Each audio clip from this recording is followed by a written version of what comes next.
Hi! Hi guys! Video na. Oh. Hi guys, so mo to nakasod na may og tulo ka room niya. Kaya pa. Fight. Laban. Laban para sa ekonomiya. Ekonomiya ba? Para sa environment. Para sa environment. Charo.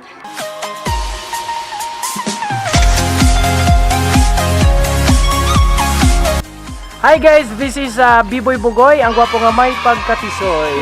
Welcome sa akong vlog, padayon may sa part 2 sa mong Eco Bricks to School Supply Program. Siyempre kauban ang akong sangguniang kabataan. Hi guys! I'm Princess Mikometa. So, ako sa...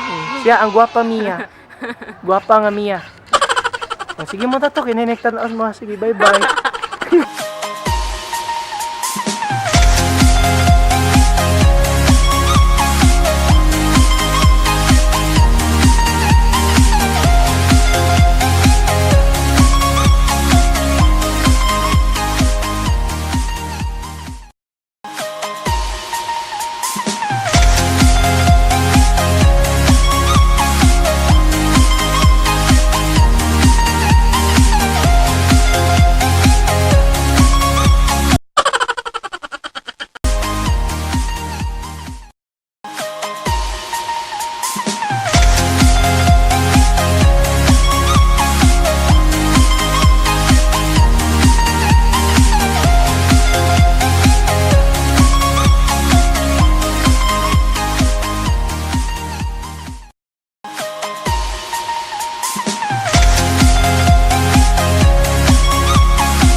Hi mga yads, mga guys na mo ya, mga kahigalaan ato diya.